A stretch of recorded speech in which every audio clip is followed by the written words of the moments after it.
a little tighter, a little breezy, so you might have a hard time hearing me and the speakers. My name's Mike Mangum. I'm with Colonel Richard Summers, chapter of the SAR. And this is an annual ceremony. Our patriots here at Chestnut Neck. At this time, I'm going to ask the color guard to present the colors. And we have the state of New Jersey, SAR, color guard here with us today. I appreciate them coming. We thank them for coming. They came from all over the state to be here, so thank you guys.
All right, the Reverend Norm God will do the invocation, President of Colonel Richard Summers, chapter of SAR.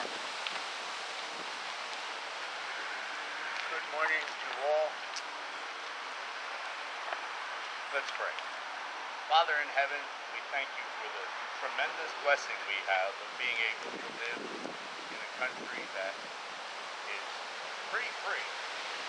That we can have the privilege of coming here and celebrating what our ancestors accomplished. That we can have our own opinions.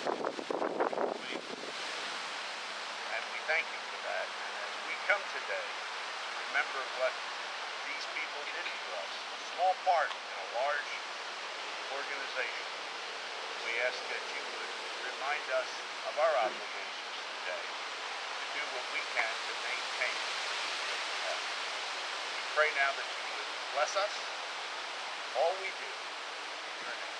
Amen. Amen. And we're going to do the Pledge of Allegiance. Allegiance to the flag of the United States of America and to the republic for which it stands, one nation, under God, indivisible, liberty and justice for all.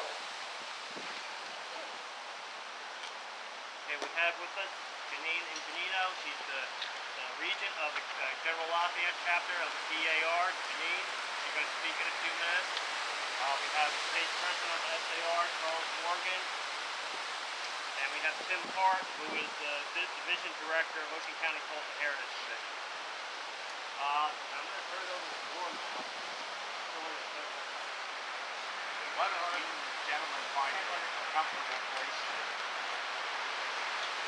First of all, welcome again. It's great to see you. Thank you all of you for coming.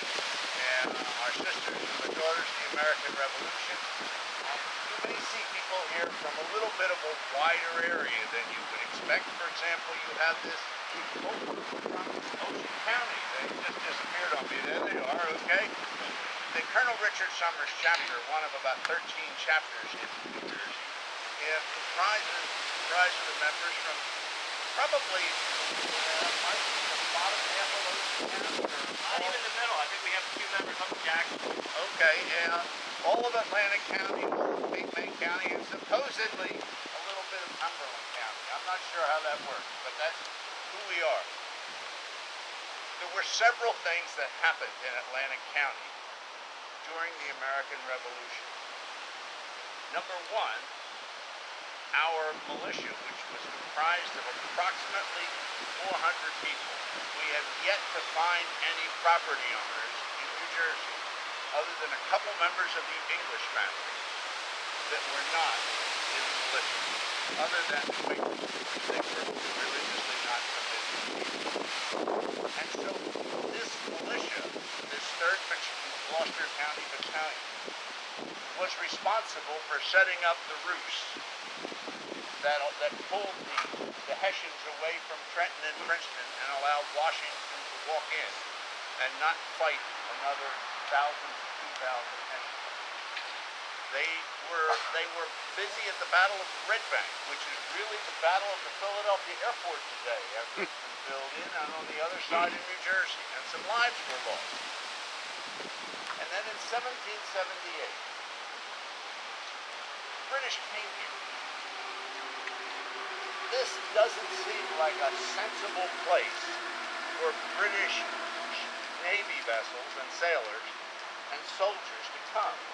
And it doesn't seem like it would be worth moving almost 7,000 troops to burn 13 ships. That almost doesn't make sense. Well, the British generals were so determined to destroy this that they moved 4,000 troops from Staten Island across New Jersey to Longford, Washington, coming down from Bear Mountain to rescue the place. Then they sent almost 2,000 troops total with their ships to here. Why? You all know what privateers are. Privateers are former smugglers. That's who they were, by the way, most of them. And most of our relatives, if you're from the area, had no problem with avoiding the British taxes by smuggling in. And their favorite crop to smuggle was sugar, because it could be turned into molasses, and molasses could be turned into what? Rum. Rum! That's right. The myth of a teetotaling America does not exist. But why Chestnut Neck? About 9 years ago, I think it was, I ended up spending a few days at the medical center with my heart out of rhythm. I had nothing to do. And so I downloaded a course on oceanology from the great courses and a textbook, and spent those 3 days reading it. It didn't dawn on me what I read until just before the last time we met. I put up a map over here, and I want to show you something. A little academic, but it's okay. This obviously we all know to be the Atlantic Ocean. When we were colonized, we didn't sail from England directly across here. In fact, I would go so far as to say you almost couldn't, because the prevailing winds and the prevailing currents would not allow it. But once you got here, you could sail almost directly back, because now the wind and the current were with you. Very quickly, two things for you to know. In the Atlantic Ocean, there's a clockwise current that comes down the coast of Europe, across into the Gulf of Mexico, around Florida. We know it as it comes up here as the what? Gulf Stream. Gulf Stream, that's right. It comes up to about here, and it goes back over, and a branch goes up here. And that is a clockwise rotation. Now, strangely enough, and also helped by the rotation of the Earth, remember the Earth is rotating this way into the sun. Yeah. The wind patterns tend, although they're vertical and they go like this vertically, they also tend to have this same general thing. So what you have is you have the trade winds. From England, you sail down to here. Here's the Tropic of Cancer. You come across here. You don't want to get too far south, or you get caught where there's no wind, and you may thirst to death, if you will, out there. Yeah. You come into here, and that's why Columbus, by the way, hit where he did in the Caribbean. And that's why it was easy to do this first. Come into here, and then you come up the East Coast. But if you will notice, North Carolina, Cape Hatteras sticks out there in your way. And so what you have to do is you have to come up here, and you have to miss Cape Hatteras, and then you have to get in pretty tight in order to get into the New York Harbor. Because that's where your headquarters is. You can't get in too tight because there's a thing called a longshore current. And that will help you a little bit, but when you get close to shore, it will hurt you because it's running in the summer south to north. And when you get into shore, you run into a problem. If you were to go to Stockton University's map collection or the Atlantic County Historical Society, you would find maps from the late 1600s, maybe even earlier, into the 1700s and the early 1800s. Those maps didn't show where everybody in what we call Atlantic County or Ocean County lived. They showed where the sandbars were, because the maps were for sailors. They had no need for people to have them on land. There was no expressway or parkway obviously. And so those bars, Monty, were death to a ship, because the ship was thrown up on it, couldn't get off because its weight would carry it further, and then its weight would stop it from coming off, and the waves would just tear the boards right out.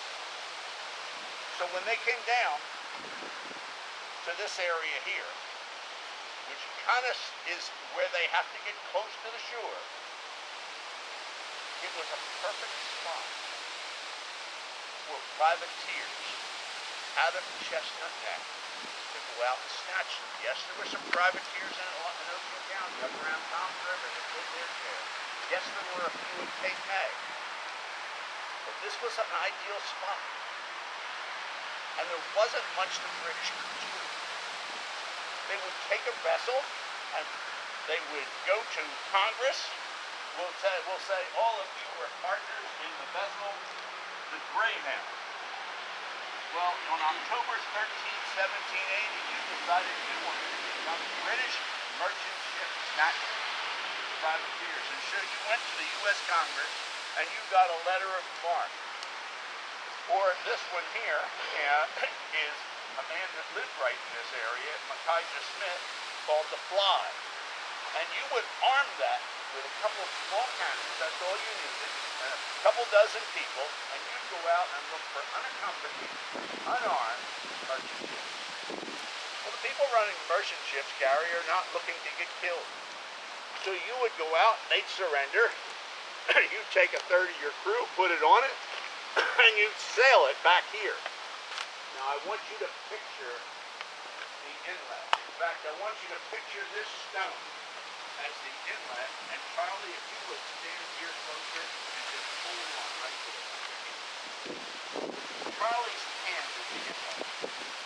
In order to get in, you had to sail probably no more than a mile offshore at this time, based on the map, north to south.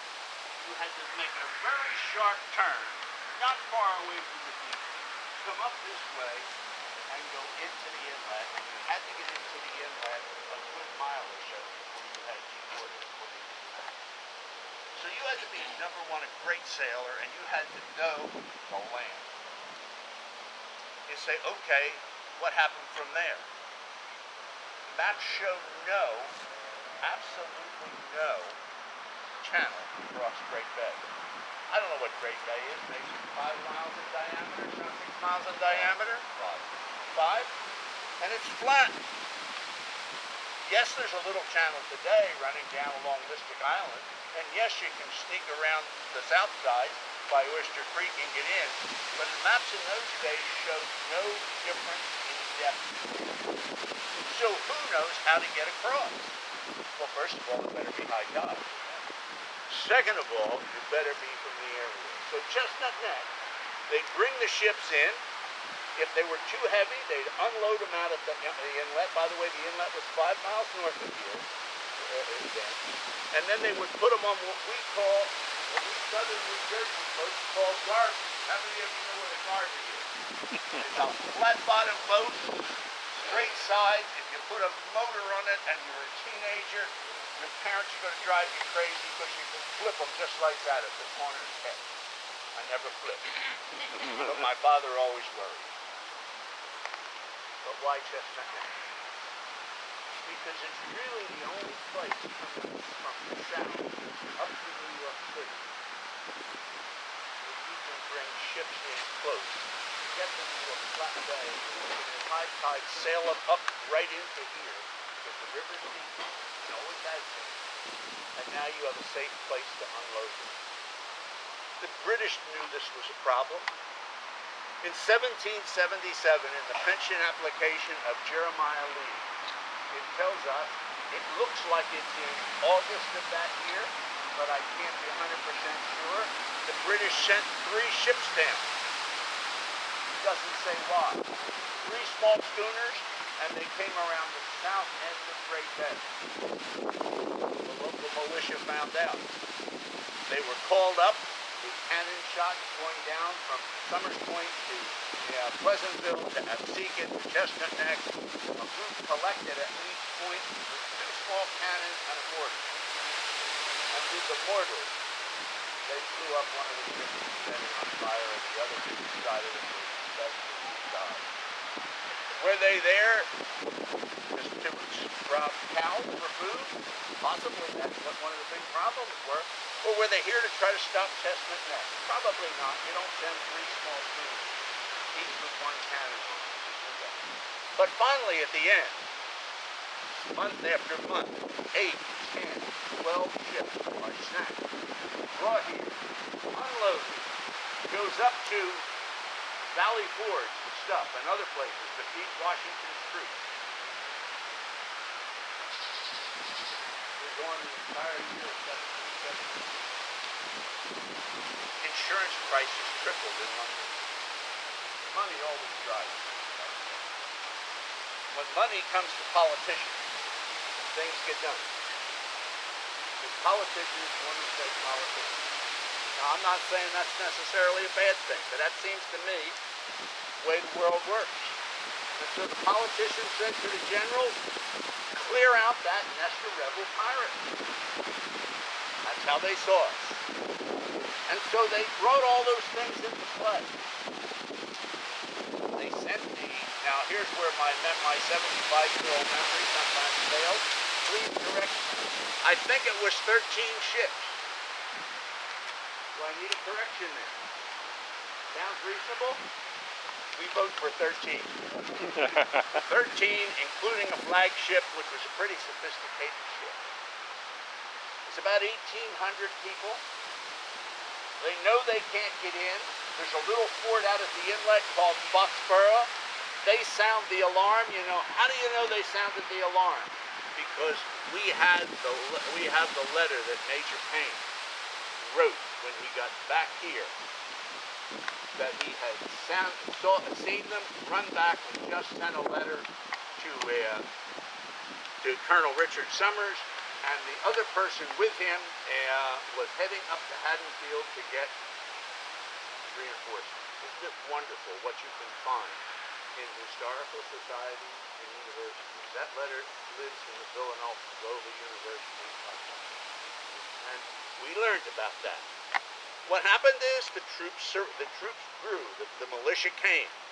The British on their garbies, they called them row barges, one would think. That doesn't sound like fun. And they rowed from Hoogate on Long Beach Island all the way up to here. When they came up here, they got a little frightened. They saw a fort sitting right down here. If we were allowed today, we didn't arrange it. But if we went through that hole right over there, we could walk out to a round place that's just a little east, Gary, of your house. And the place had a house on it at one time too. I don't know who it was. Hornberger. There, we find out that today. And that house is gone, but the place where the fort was is still there. And it was just a mud fort. It wasn't anything special. And then up here where the exit is for the parkway, there used to be a hill. You know that on old geo maps. And the British records say that they saw a gun emplacement there. But what they saw were Quaker cannons.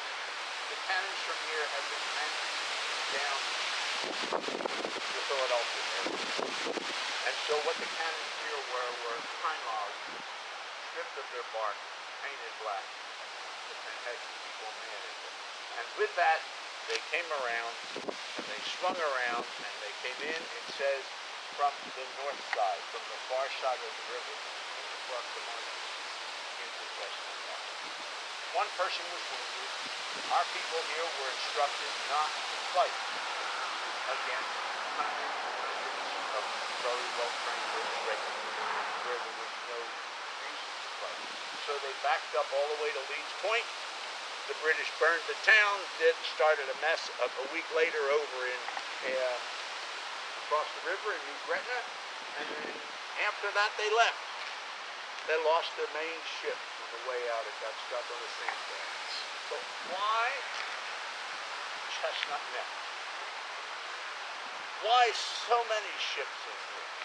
And by the way, the ships were then sent to Philadelphia, or bought by people like Rob Reed and fitted out for a brand new pirate ship.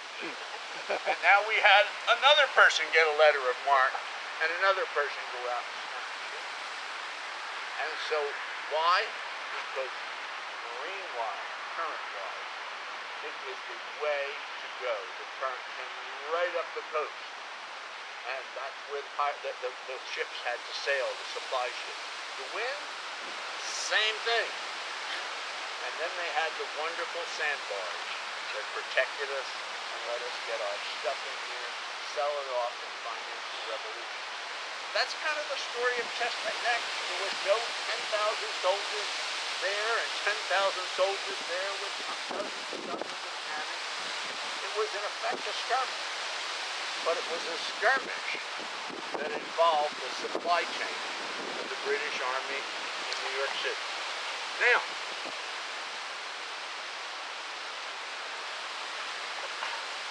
Steve, this morning we were talking just a little bit ago, and we were talking about wrecks. And my understanding is you have found some new wrecks here.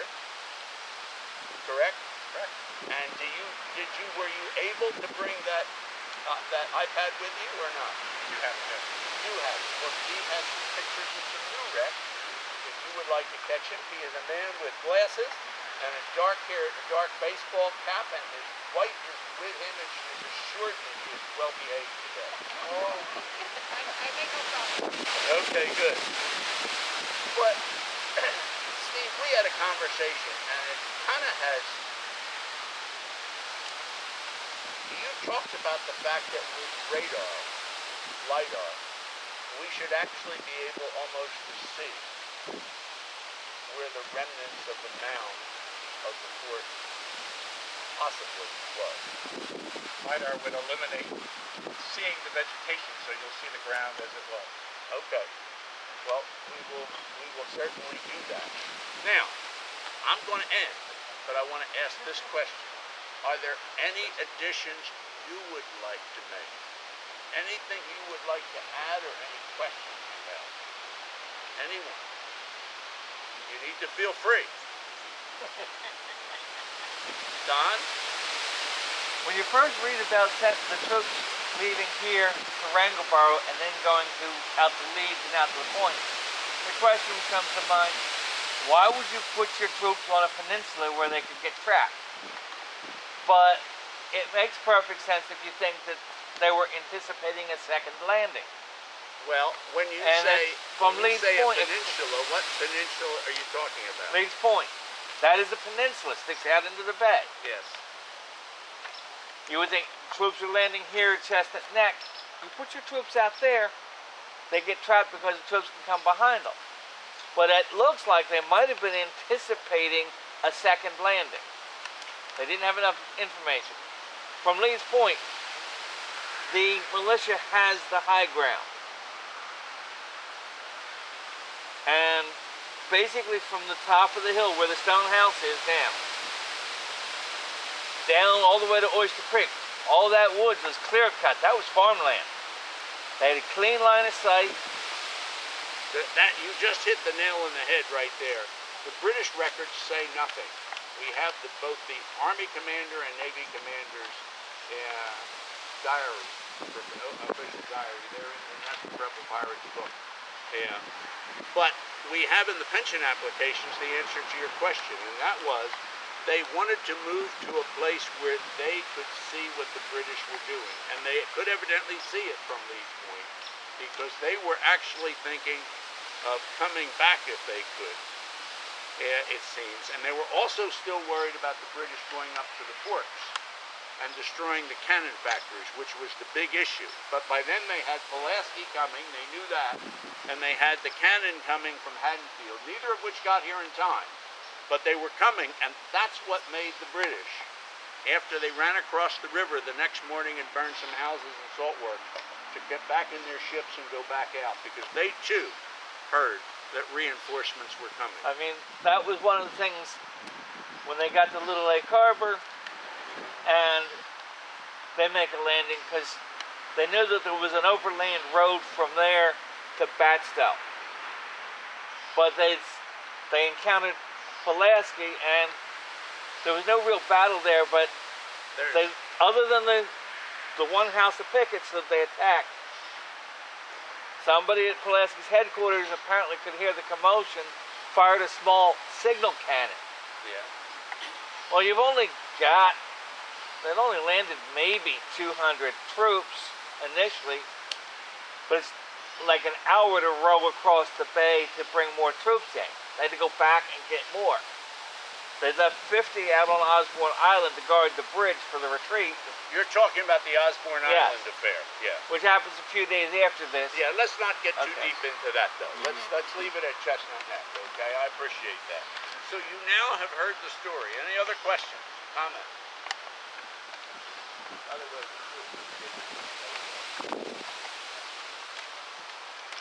With that, Mike? Okay, I broke protocol at the start. I neglected the SAR pledge, so if you could grab your agenda and we will read that out loud. So, we the descendants of the heroes of American Revolution, By sacrifices, establish the United States of America, reaffirm our faith in the principles of liberty and our constitutional republic, and solemnly pledge ourselves to defend them against evil. There we go.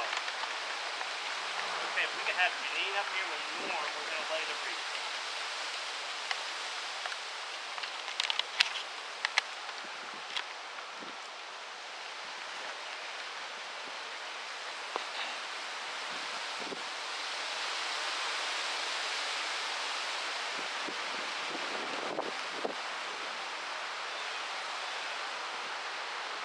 Okay, Janine is going to say a few words on behalf of the DAR. Thank you, Janine, for coming and for DAR sisters here. Thank you so much. It is always an honor to join our SAR brothers here to commemorate the anniversary of the Battle of Chestnut Neck. Our DAR chapter recently celebrated our 125th birthday, and our founding regent, Sarah Dowdy, her crowning achievement was the monument that you see here to our left. That was installed 110 years ago. Our SAR brothers have recently shed some light onto our monument as well as theirs. And we are very, very grateful for that project that came to fruition this year. The DAR, our motto is God, Home, and Country. And we focus on historic preservation and education. So I feel, as a direct descendant of a revolutionary patriot, it is my responsibility, as well as my honor, to preserve history and monuments such as these here in Chestnut Neck. As Americans, it is our responsibility to remember and recognize those who fought for the freedom that we enjoy to this day. Thank you. Thank you, Janine. Would you like to say a few words? Yes, I'd like to invite all of you to come to Ocean County, which, as Norm said, didn't exist during the Revolutionary War, right? The southern 8 was part of Arlington County, Little Lake Harbor, and the northern part was part of Monmouth County. But on November the 10th, Mike is leading us in Ocean County on the kickoff of our events over the next 13 years. It's really in what's Ocean County. A lot of the actions happen after Yorktown, and so for various reasons. But anyway, so you're invited to that event on November 10th at 11 o'clock, open Ocean County, and I think you'll enjoy it. And we're really happy to have our state SAR. Also, the Vice President, Colonel Richard Summers. Thank you all for coming. It is my honor to be here representing more than 700 members of the State of New Jersey Society of Sons of the American Revolution. The story that you heard Norm tell is one that's probably not in your history classes. It's not taught in schools, but it is so critical to the history of this country. What these privateers did was amazing. And what Norm didn't tell you is the privateers that were caught were imprisoned on the prison ships in New York Harbor. The main ship that they were imprisoned on was the Jersey. And if you read some of their accounts of life on the Jersey, it makes life at Andersonville during the Civil War look easy. It was horrible. They did everything they could to escape. Finally, at the end of the war, there was a movement put together to make a monument to the more than 11,000 men that died on those ships. That monument took probably more than 100 years before it was done. We can't let these things continue, and we need to preserve monuments like this. The lighting that went up on these monuments, if you haven't seen it, it's worth the drive by. It is really very impressive. Again, thank you all for coming, and hopefully you will join us again next year. Probably brought to light. I was just reading the other night about the prison ship, and to put this in perspective, during World War II, about 10% of all American prisoners and Nazi prisoners prisoner of war camps died. 80% of the prisoners on the British ships died. So almost none survived. We're going to do our SAR recessional. Again, it's on the bottom of the agenda. Until we meet Again, let's remember our obligations to our forefathers who gave us our Constitution, the Bill of Rights, an independent Supreme Court, and a nation of free men. Before we close, the last thing we want to do is remember those who, from the group that fought here, were either wounded, not necessarily here, but during the war, who ended up prisoners of war on one of those ships, or who were killed in action. The monument here is dedicated to them. Those killed in action from what we call Atlantic County during the American Revolution. Private Forrest Belanti, he was killed in the Battle of Trenton. Private John Payne, he was murdered while a prisoner of war being held in Tucker. Lieutenant John Lucas was killed at the end of the Battle of Red Bank up in the Delaware. Captain Henry Snell was killed by friendly fire. His own troops thought he was a British spy sneaking in, and that occurred on Long Beach Island. Captain Andrew Steelman was also murdered while a POW and being held on Long Beach Island. There are 3 other unnamed men that were killed at Petticoat Bridge in Mount Holly just before the Battle of Trenton and Princeton. Those wounded in action, Major Elijah Clark, Private Stephen Ford, Private Hugh Jones, Lieutenant John Lucas, Lieutenant David Scull, Private John Steelman, Private John Thomas, Lieutenant John Tilton, and then there were 3 other men wounded in the raid on John Steelman's house in Absecon, New Jersey. Absecon, New Jersey was a favorite place for the British and loyalists to raid because of the salt that was there. Lastly, prisoners of war. Private David Dennehy was taken as a prisoner of war a week after the battle here. He was coming back in to reconnoiter to see if everybody was gone, and he was snatched. That Private Benjamin Endicott was taken to skirmish near Kansas. Both of those prisoners were exchanged, by the way. Private John Ingersoll was also taken prisoner right here, and then later exchanged. Private James Lee was taken in a raid on Absecon. Private Patrick McCullum was a skirmish near Camden. Captain Enoch Willett, by the way, he's one of our Cape May people, and he was taken in a Cape May raid, and he died in prison ship. Four other men were taken. Two of them were, in addition to the two that were I mentioned were taken here, and two at Camden, and they were all exchanged. We come here today to memorialize the memory not only of all the people we fought, but specifically those that we know about who were wounded, made prisoners of war, or killed in action of some sort. And we thank them for their sacrifice.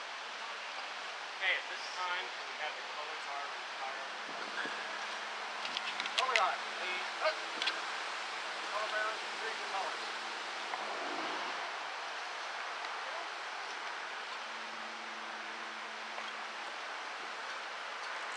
Right, face.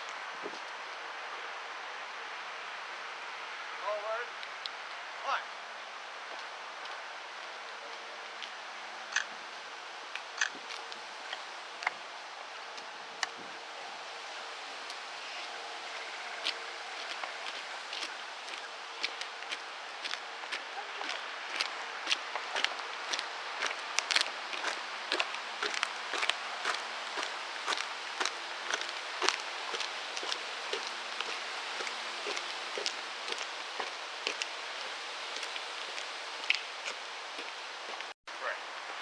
Again, we thank you for the privilege to come here and remember our heritage.